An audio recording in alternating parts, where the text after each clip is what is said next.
देवीलाल का जन्मदिन भी किसानों के रहबर का जन्मदिन आए बरस 25 सितंबर को बड़ी धूमधाम से मनाते हैं। अब की बार हमने निर्णय लिया कि हम 27 तारीख को सारे रिकॉर्ड तोड़ के मेवात की धरती नूह पे एक इतनी बड़ी रैली करेंगे जिसकी चर्चा पूरे हिंदुस्तान में नहीं बल्कि विश्व के सतर पे होगी। जिसके लिए मैं और मेरे साथी चौधरी अभय सिंह चौटाला और पार्टी के कार्यकर्ता मित्र आपको निमंत्रण देने आए हैं। चौधरी देवीलाल महात्मा गांधी के उस आजादी के आंदोलन के साथ जुड़े थे जिसमें नारा लगता था कि 1.25 रुपया चांदी का देश में राज महात्मा गांधी का। जो इस नारे को लगा देता था अंग्रेज उसे जेल में भेज देते थे। चौधरी देवीलाल बाल्यकाल में लड़कपन में ही वो नारा लगाया, कहा कि 1.25 रुपया चांदी का देश में राज महात्मा गांधी का। अंग्रेजों ने चौधरी देवीलाल को जेल में भेज दिया। ये आजादी आई, महात्मा गांधी, दीन बंधु सर छोटूराम, चौधरी देवीलाल, शहीद आजम भगत सिंह, राजगुरु सुखदेव, अशफाक उल्ला खां जैसे नेताओं की वजह से आई थी। साथियों, हरियाणा प्रदेश बना, हरियाणा प्रदेश के जब मुख्यमंत्री बने तो इस प्रकार के काम किए जिन्हें आज भी लोग याद करते हैं। आप सबको पता होगा कि साइकिल का, रेडियो का, टेलीविजन का, ट्रैक्टर का टोकन खत्म किया, तंबाकू का टैक्स तोड़ दिया, 6 एकड़ का मालिया चौधरी देवीलाल ने माफ कर दिया। गरीब की बेटी की शादी में कन्यादान की स्कीम चलाई थी। गरीब जच्चा बच्चा माँ की रखवाली के लिए शानदार और पंजीरी के 500 रुपये पहली बार बांधे गए थे। पढ़ने वाले छात्रों को मुफ्त यात्रा सुविधा दी गई थी। पढ़ने वाली छात्राओं को हॉस्टलों में रहने के लिए मुफ्त सुविधा दी गई थी। चौधरी देवीलाल ने दरख्तों में किसानों का आधा हिस्सा कर दिया गया था। अगर ओलावृष्टि हो जाए, प्राकृतिक आपदा आ जाए तो पहली बार मुआवजा चौधरी देवीलाल ने ऐलान किया था। साथियों, बुढ़ापा पेंशन कर दी गई थी। चौधरी देवीलाल को मैं केवल मात्र इस बात के लिए नहीं कि उन्होंने जन कल्याणकारी योजनाएं बनाई थी, मुझे याद है कि किसान को जगाने का काम भी चौधरी देवीलाल ने किया था। जब वो हरियाणा प्रदेश के मुख्यमंत्री थे तो इस देश के प्रधानमंत्री मोरारजी देसाई थे और देश के गृह मंत्री चौधरी चरण सिंह जी थे। चौधरी चरण सिंह जी को बर्खास्त कर दिया गया। उत्तर भारत का किसान आग बबूला हो गया और किसानों ने फैसला कर लिया कि हम अपने अपमान का बदला लेंगे और चौधरी चरण सिंह के जन्मदिन पे एक विशाल रैली करेंगे। तत्कालीन प्रधानमंत्री मोरारजी देसाई ने चौधरी देवीलाल को बुलाया और कहा कि आप रैली में नहीं आओगे। तो चौधरी देवीलाल ने कहा था, किसान का बेटा पहले हूँ, बाद में मुख्यमंत्री हूँ। लाखों किसानों को लेकर के दिल्ली के बोट क्लब पे आऊंगा और किसानों का झंडा लाल किले पर लहरा करके जाऊंगा। ये परिवर्तन हुआ था। चौधरी चरण सिंह इस देश के प्रधानमंत्री बने थे। साथियों, इतना ही नहीं, 1989 में जब चौधरी देवीलाल कांग्रेस पार्टी को चारों खाने चित करके हरियाणा प्रदेश के मुख्यमंत्री बने तो उन्होंने घूम घूम करके हिंदुस्तान के दौरे करके जनता दल बनाया था और जनता दल के चुने हुए लोकसभा के सांसदों ने चौधरी देवीलाल को इस देश का प्रधानमंत्री बनाया था और प्रधानमंत्री का ताज चौधरी देवीलाल के सर पर रख दिया था। तो चौधरी देवीलाल ने अपना सर का ताज उतार के विश्वनाथ प्रताप सिंह के सर पर रख दिया था। उस त्यागी पुरुष का जन्मदिन है जिसके लिए आप सबको बुलाने के लिए आए थे। मित्रों और साथियों, ये तो तसल्ली है कि आपने हमारा निमंत्रण मान लिया होगा, न्योता मान लिया कि 27 तारीख का। तो हाथ खड़े करो, सारे के सारे आएंगे। आपका बहुत बहुत धन्यवाद करता हूं। और जिस प्रकार से मेरे से पूर्व वक्ताओं ने बताया कि भारतीय जनता पार्टी की सरकार है और भारतीय जनता पार्टी का नाम लेते ही रोंगटे खड़े हो जाते हैं। सबसे बड़ा धोखा तो मेरे किसान के साथ किया था, उस गरीब के साथ, मजदूर के साथ किया था। सबसे बड़ा धोखा तो कर्मचारियों से किया, सबसे बड़ा धोखा व्यापारियों से किया। इन किसानों से कहा था कि किसानों चिंता ना करो, स्वामीनाथन आयोग की रिपोर्ट लागू कर देंगे। किसानों से ये कहा था कि एमएसपी का कानून बना देंगे। किसानों से ये कहा था थारी आमदनी दुगनी कर देंगे। कानून बनाना बहुत दूर की बात, आमदनी दुगनी करनी बहुत दूर की बात, बल्कि खाद के, बीज के, किस प्रकार से कीटनाशक दवाओं के, खरपतवार नाशक दवाओं के दाम बढ़ाए थे। किसानों पे, मजदूरों पे कहर महंगाई का ढाया था जिसकी वजह से आमदनी घटी थी। किसान की आमदनी नहीं घटी, बल्कि उसके ऊपर मेरी फसल मेरा ब्यौरा थोप दिया, फसल किसी की ब्यौरा किसी का। और इतना ही नहीं, प्रधानमंत्री फसल बीमा योजना चला दी। बीमा कंपनियां अडानी और अंबानी की हैं, बीमा कंपनियां मालो माल कर दी और किसान कंगाल कर दिया। और रही कोई कसर तब निकाल दी। 3 काले कानून हम पे थोप दिए थे और तीनों काले कानूनों में भारतीय जनता पार्टी के नेताओं की, भारतीय जनता पार्टी के मंत्रियों की निगाहें हमारी जमीन पे लगी हुई थी। किसानों ने आंदोलन किया, 380 दिन तक टोल प्लाजाओं पर दिल्ली के चारों तरफ जम करके बैठ गए, धरना दे करके बैठ गए। और साथियों, 750 से ज्यादा किसानों की जानें चली गई। देश के प्रधानमंत्री की नींद जब जा करके खुली थी और तब कहा था कि मैं किसानों को समझा नहीं सका और माफी मांगता हूं, इन कानूनों को वापस लेता हूं। साथियों, उन कानूनों को अगर वापस किसी ने करा था तो किसानों ने करा था। अगर किसानों के साथ कोई और खड़ा था तो मैं आपको बताना चाहता हूं, इस देश में बहुत से एमपी हैं, बहुत से एमएलए हैं, किसी ने भी किसानों की सुध नहीं ली। किसान निहार रहा था कोई हमारी मदद के लिए हमारा जनप्रतिनिधि आएगा। देवीलाल का पोता ओम प्रकाश चौटाला का बेटा एलनाबाद से चल करके हरियाणा की विधानसभा में पहुंचा और त्याग पत्र दे दिया। एलनाबाद की सीट से उसका नाम अभय सिंह चौटाला है।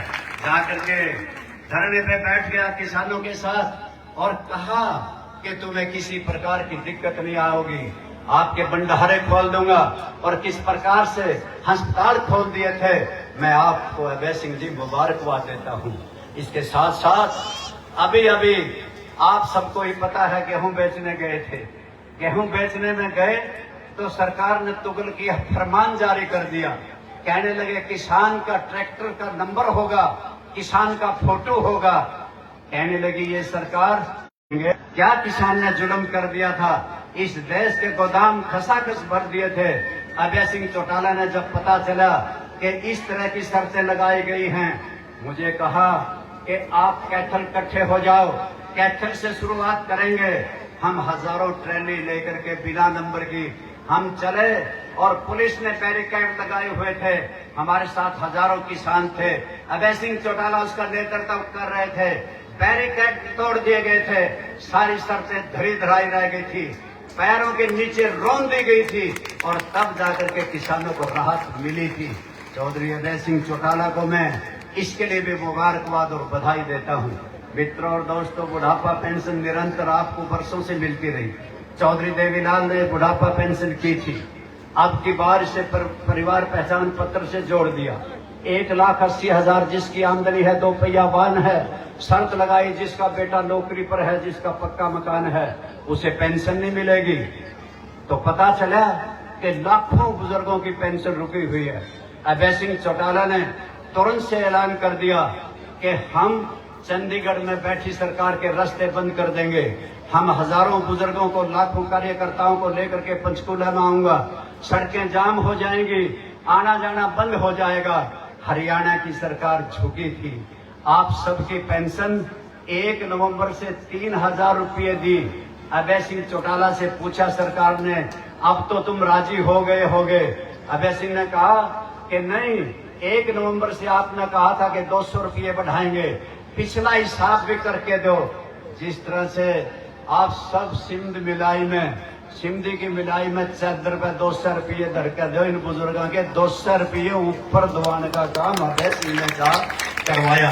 मित्रों और दोस्तों, मुझे याद है पिछले वर्ष मई में किस प्रकार से भाखड़ा का पानी पंजाब की सरकार ने रोक दिया था और वहां के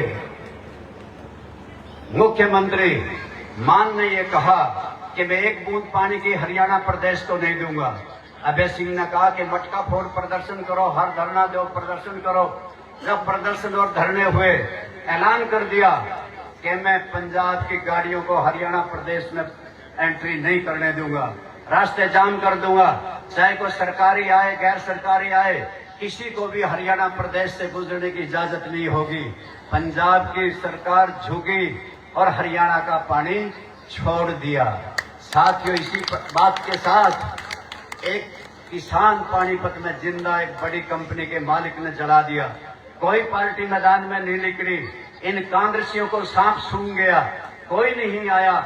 हमारी पार्टी ने जाकर के प्रदर्शन किया, डिप्टी कमिश्नर का घेराव किया, तब उस किसान को राहत मिली। हरियाणा एग्रीकल्चर यूनिवर्सिटी के छात्रों पर लाठीचार्ज हुआ, किस प्रकार से लाठियां भांजी गई। अभय सिंह चौटाला ने ललकारा और कहा कि हम आएंगे, और वाइस चांसलर जाग जाए। सरकार ने उन छात्रों को राहत देने का काम किया।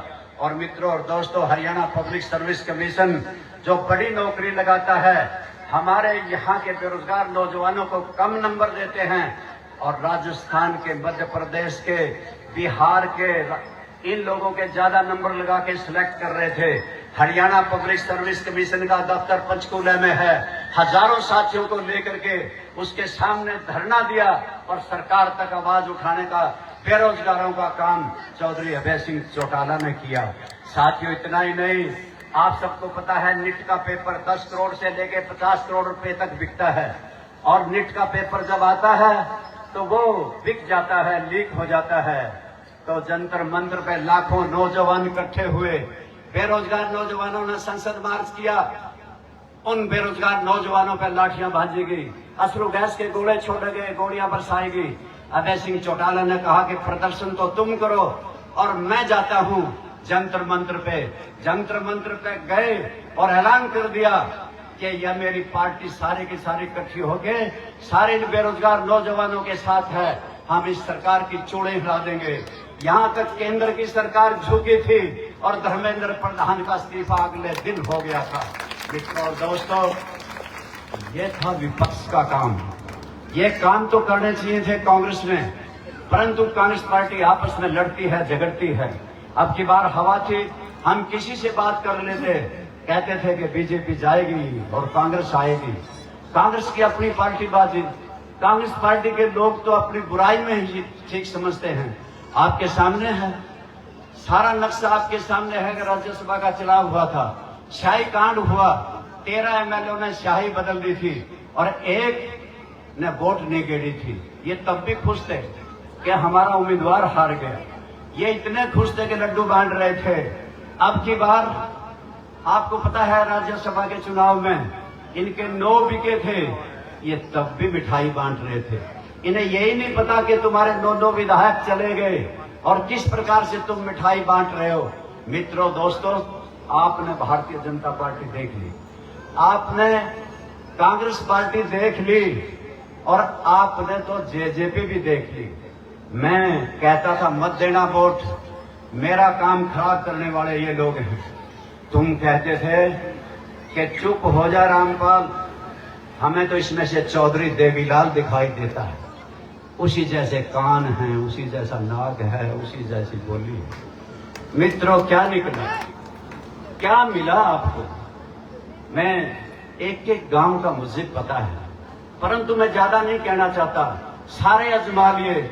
और अब की बार आप ये मान के चलो, और जो मैं कहना चाहता हूं कि आपने भूपेंद्र हुड्डा को बना लिया, भारतीय जनता पार्टी को बना लिया, जेजेपी को बना लिया, ईब क्या गेड़ा है अभय सिंह चौटाला को बना के और देख लिया।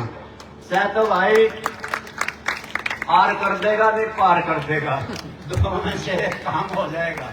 और मैं विशेष तौर से आप सबसे इस बात के लिए समर्थन चाहता हूं कि आज हमारी जो पीढ़ी है हमें क्या कहेगी कि भारतीय जनता पार्टी के जड़बीन लोग राज कर गए, और आज हरियाणा प्रदेश की खस्ता हालत कर दी कि हरियाणा प्रदेश कर्जे में डूब रहा है, नशे में डूब रहा है, आज कानून व्यवस्था ठप है।